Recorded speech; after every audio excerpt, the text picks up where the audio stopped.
The holographic display flickered in the dimly lit council chamber as Ambassador Brielle Chen stood before the assembled representatives of 47 alien species. Her dark eyes remained calm, unflinching beneath the weight of their collective stares. Beside her, Commander Jace Morrison maintained a rigid military posture, his jaw set like granite. "You're telling us," Counselor Vexthor clicked through his translator, his crystalline appendages trembling, "that you've completely annihilated the Krell invasion force, all 700 warships?"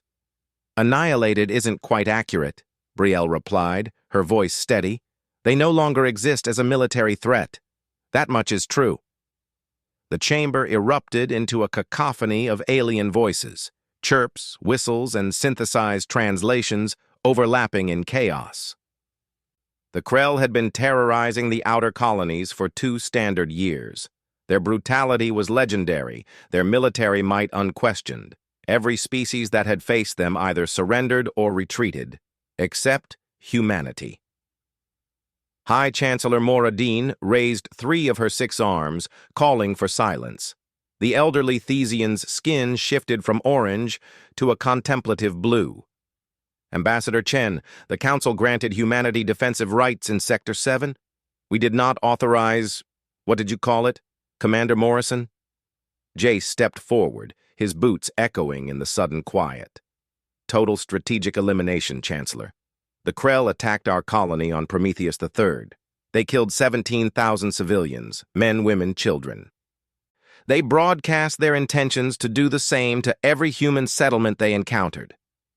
War has rules," Counselor Zeph interjected, his avian features ruffling with agitation. "Proportional response. Negotiated surrender.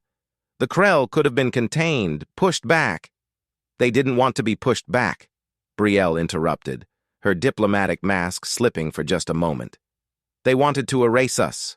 So we showed them what erasure actually looks like." The holographic display shifted, showing tactical data that made several council members recoil. Jace narrated with clinical precision. "When the Krell fleet entered the Prometheus system, we'd had 6 months to prepare. They expected orbital defenses, maybe a small defense fleet. Instead, we'd weaponized 3 asteroids, seeded the approach vector with autonomous hunter drones, and positioned railgun platforms on every moon. The initial engagement lasted 4 minutes, Brielle continued. We destroyed 200 warships before they could return fire. The survivors attempted to regroup at the system's edge. And you pursued them, Chancellor Moradin said quietly. No, Jace corrected. We anticipated them. Humans have been fighting each other for 10,000 years, Chancellor. We've refined warfare into a science and an art. We knew exactly where they'd run. The display showed the second engagement. The Krell fleet, already decimated, had jumped to what they believed was a safe staging area. Instead, they'd arrived in a debris field laced with fusion mines. The remaining ships were torn apart in a cascade of atomic fire. But some escaped, Counselor Vexthor noted, his voice carrying a desperate hope. Brielle's expression hardened. 73 ships jumped to FTL. We tracked every single one. The implications hung heavy in the chamber. Jace pulled up new data streams. Humanity might be new to the galactic stage, but we've been tracking and hunting since we lived in caves. Every Krell ship was tagged with quantum markers. We followed them to their forward bases, their supply depots, their command stations. Over the next 3 weeks, we systematically dismantled their entire military infrastructure in this sector, Brielle said. We didn't just win a battle. We eliminated their capacity to wage war. That's genocide, someone shouted from the gallery. No! Jace's voice cut through the accusation like a blade. We targeted military assets exclusively. We broadcast evacuation warnings. We gave them every opportunity to surrender. The Krell chose to fight to the last ship. And when they did surrender, Chancellor Moradin asked. The 70 remaining vessels that struck their colors were escorted to neutral space and released, Brielle answered. With a message for their high command. Humanity doesn't fight wars for territory or resources. We fight wars to end them. The council chamber fell into an uneasy silence.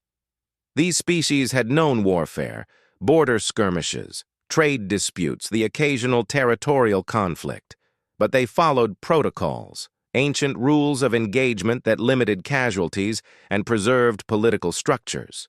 They fought wars to make points, to gain advantages. Humans fought wars to win. You terrify them now, Moradin observed.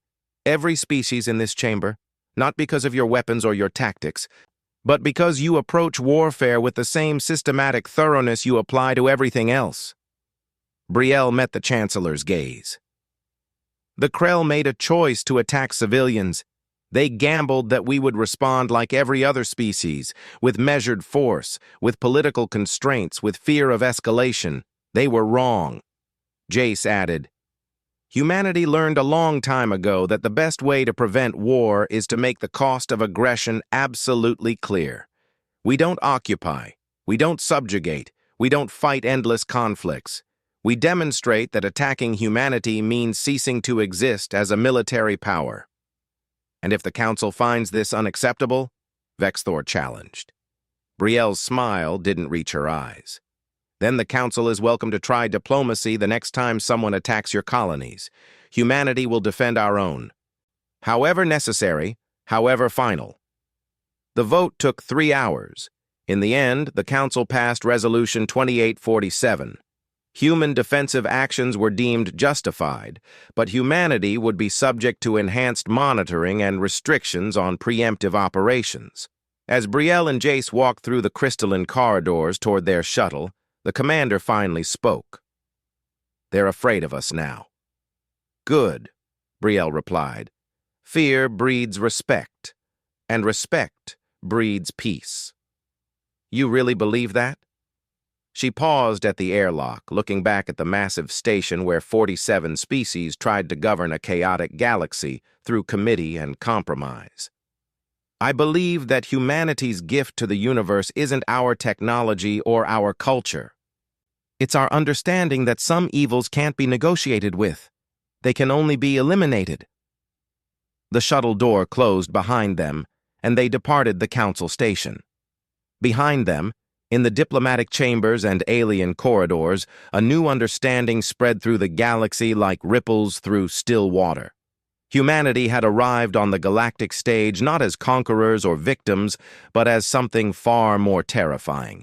Survivors who had mastered the art of total war and the wisdom to use it only when necessary. The Krell had learned this lesson too late. Others would be wise to remember it.